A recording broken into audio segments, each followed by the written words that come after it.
सो hey guys, कैसे हो आप सभी लोग। Welcome back to my channel AG anime manga. तो गाइस, आज मैं एक्सप्लेन करने जा रहा हूँ बुक ऑफ एस्पर के एपिसोड नंबर 520 को। सचमुच में काफी ज्यादा अमेजिंग होने वाली है, इसलिए पहली वीडियो को लाइक शेयर कमेंट सब कुछ कर डालना। और बाकी जिन लोगों ने भी अभी तक इसके पिछले एपिसोड को नहीं देखा है तो मैंने उस एपिसोड का लिंक इस वीडियो के नीचे डिस्क्रिप्शन में दे दिया है, आप लोग जाकर पहले उस एपिसोड को देख लीजिए। बाकी जिन्होंने ऑलरेडी देख रखा है तो उनके लिए शुरू करते हैं हमारा आज का ये वाला एपिसोड। लेकिन उससे पहले शुक्रिया हमारे न्यू मेंबर्स के लिए जिन्होंने कि हमारे चैनल की मेंबरशिप को ज्वाइन किया। And thank you Aditya pro gamer for 40 rupees super chat. तो अब इस एपिसोड की स्टार्टिंग में हमें जूफेन को दिखाया जाता है जो कि वेनेबल यांग को साइड में धक्का मारते हुए दारूबाज के सामने आते हुए उसे रेस्पेक्ट देते हुए कहता है कि सीनियर प्लीज हमें माफ कर देना, हम थोड़ा ज्यादा रूड हो गए जिस वजह से हमने आपके साथ इस तरीके का व्यवहार कर दिया। तो तब जूफेन को इस तरीके से पोलाइट होता हुआ देख दारूबाज भी हैरान होते हुए अपने मन में कहता है कि आखिर ये बच्चा अब किस तरीके की प्लानिंग करने की कोशिश कर रहा है। जबकि इधर सिस्टर चूचू जूफेन को इस तरीके से बात करते हुए देखो उससे पूछती हैं कि जूफेन क्या तुम इसे पहले से जानते हो। तो जूफेन कहता है कि नहीं, मैंने अपनी पूरी जिंदगी में इसे पहले कभी नहीं देखा। चिंचन कहती है कि फिर आखिर तुम इसे इतनी ज्यादा रेस्पेक्ट क्यों दे रहे हो, क्योंकि तुम तो कभी इस तरीके के पर्सन तो थे ही नहीं जो कि किसी भी अजनबी को इतनी ज्यादा रेस्पेक्ट दे। तो जूफेन कहता है कि तुमने कहा था कि इस शहर के सभी लोग पहले ही पकड़ लिए गए हैं और सिर्फ यही यहाँ पर इकलौता बचा हुआ है, मैंने सही कहा ना। तो फेरिस हुई कहती है कि हाँ तुमने बिल्कुल सही कहा। जब हम वहाँ पे पहुँचे तो तब वहाँ पर काफी ज्यादा चहल पहल थी, लेकिन कुछ ही दिनों में वहाँ कुछ ऐसा हो गया और काफी ज्यादा छानबीन करने के बाद में हमें वहाँ सिर्फ और सिर्फ यही मिला। तो जूफेन पूछता है कि मुझे बताओ कि आखिर इसकी कल्टीवेशन क्या है। तो वेनेबल यांग उस दारूबाज की ओर गौर से देखते हुए कहते हैं कि बिल्कुल नहीं, क्या ये कोई एवरेज सा ओल्ड मैन नहीं है।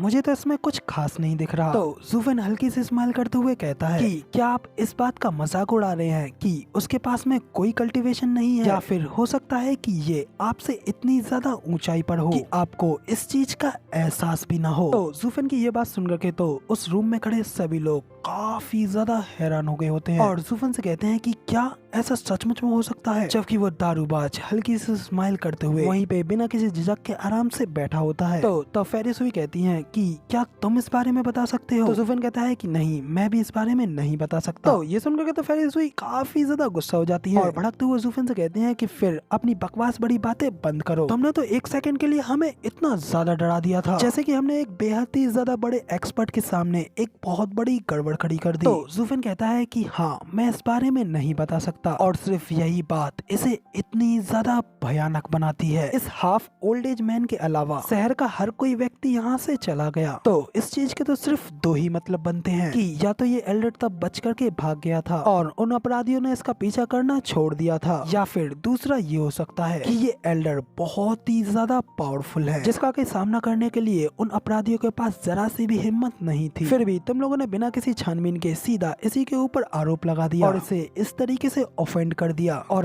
अब मुझे डर है कि तुम्हारा ये अपराध अब सिर्फ और सिर्फ तुम लोगों के भाग्य और इस ओल्ड मैन के मूड के ऊपर डिपेंड करता है। ये सुनकर के तो फेरिस हुई काफी ज्यादा घबरा जाती हैं और अपने मन में कहती हैं कि मगर लेकिन ये आदमी तो बहुत ही ज्यादा साधारण है, तो फिर आखिर ये कैसे एक वर्ल्ड एक्सपर्ट हो सकता है। तो क्या कहीं इसका मतलब ये तो नहीं कि आज हम लोग यहाँ पर मरने वाले हैं। इतना सब सोचने के बाद में फिर फेरिस हुई जूफेन को आवाज लगाने ही वाली होती है। वो देखती है कि जूफेन उस दारूबाज से कह रहा होता है कि एल्डर क्या आपने देखा कि हम लोग यहाँ पर सिर्फ बाई चांस ही मिले हैं और हम लोग तो इन्हें पहले से बिल्कुल नहीं जानते, तो इसलिए अगर आपको यहाँ पर कोई भी शिकायत है तो फिर बिना किसी रोक टोक के उसे सिर्फ उन पर ही निकालना। तो जूफेन की ये बात सुनकर तो फेरिस हुई काफी ज्यादा भड़क जाती है और चिल्लाते हुए कहती है कि तुम कमीने जूफेन। जबकि इधर जूफेन अभी भी उस एल्डर से कहता है हम लोग तो बस यहाँ पर साइड पर ही खड़े रहेंगे और साइड में ही आपको चेयर अप करेंगे, और अगर आपको ये भी अच्छा नहीं लगता है तो हम लोग अपनी आंखें बंद करके यहाँ से खुशी खुशी चले भी जाएंगे। तो ये सुनकर तो फेरिस हुई और भी ज्यादा भड़कते हुए कहती हैं कि जूफेन अब दफा हो जाओ और अपनी बेबुनियाद कहानियां सुनाना बंद करो और हमारे लिए इस तरीके से हालात और भी ज्यादा बदतर मत बनाओ। तो ये सुनकर तो जूफेन भी अपने मन में कहता है कि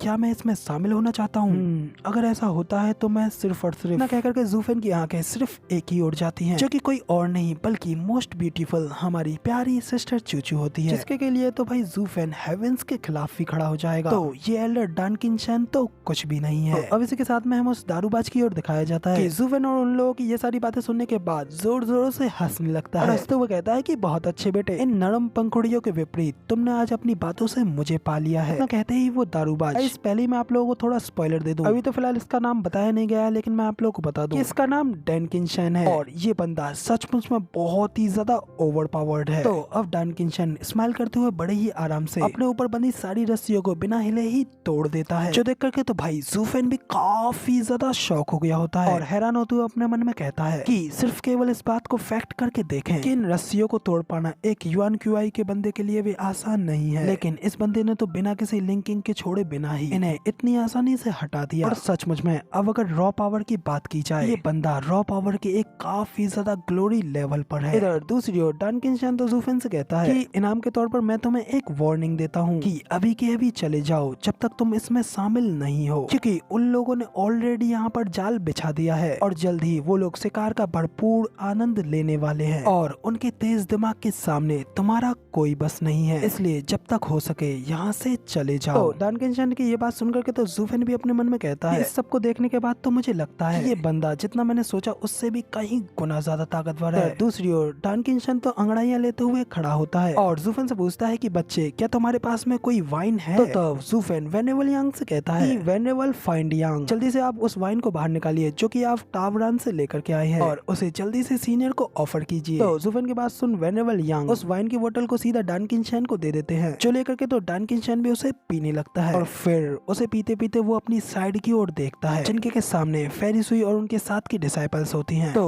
डानकिन-शन को अपनी ओर देखता हुआ देख फेरिसुई और बाकी सभी लोग भी घबराते हुए कहती हैं कि लगता है कि अब पछतावे के लिए काफी ज्यादा देर हो गई है। इधर डानकिन-शन भी अपने हल्के से ऑरे को रिलीज करते हुए उन लड़कियों से कहता है कि क्या तुम लोगों को पता है कि मेरे साथ मैच खड़ी करने वाले लोगों के साथ में अंत में क्या होता है? मगर तभी बीच में जूफेन आते हुए उनसे कहता है, सर प्लीज इस तरीके से बच्चों को तो डराओ मत। लोगों ने तो ये सब सिर्फ और सिर्फ अपनी अज्ञानता में किया और अगर सर ने इसके ऊपर कोई भी नुक्स निकाला होता तो ये लोग तो बहुत पहले ही मर चुके होते और मैं सर की भोली प्रगति को देख करके ये बोल सकता हूँ कि सर इतने लेवल तक तो बिल्कुल भी नहीं गिरेंगे। और मैं ये एडमिट करना चाहूंगा कि मैं लोगों की भावनाओं से खेलने वाले सर के इस हंसमुख नेचर की प्रशंसा करता हूँ। तो तब डानकिन-शन भी हंसते हुए कहते हैं कि बढ़िया किया बच्चे, तुमने इसे पलट दिया, इसलिए अगर मैं उन पर वार करूंगा तो ये मुझे ही बुरा लगेगा और अब क्योंकि तुमने मुझे पीने के लिए कुछ वाइन दी है, इसलिए मैं तुम्हारे लिए इस बार सबको छोड़ देता हूँ और हाँ, अभी के अभी इस जगह को छोड़ करके चले जाओ, क्योंकि अगर तुम यहाँ पर रुकते हो तो तुम्हारे पास बचने का यहाँ पर कोई मौका नहीं रह जाएगा। तो डानकिन-शन की इस बात को सुन करके तो जूफेन को छोड़ बाकी के सभी लोग तो काफी ज्यादा घबरा गए होते हैं, जबकि इधर इतना कह करके डानकिन-शन तो गेट खोल करके वहाँ से चले जाते हैं। जबकि तब वेनेबल यांग घबराते हुए जूफेन से कहते हैं कि मैंने तुमसे पहले ही कहा था कि हम लोगों को इस चीज में इन्वॉल्व नहीं होना चाहिए और तुम एक वर्ल्डली एक्सपर्ट के सामने तुरंत तुम्हारे जाने के इतने ज्यादा करीब थे कि मैं डर के मारे तो अपनी पैंट में पेशाबी करने वाला था। वेनेबल यांग ये सब कहते हुए शोर मचाई रहे होते हैं कि तभी जूफेन उन्हें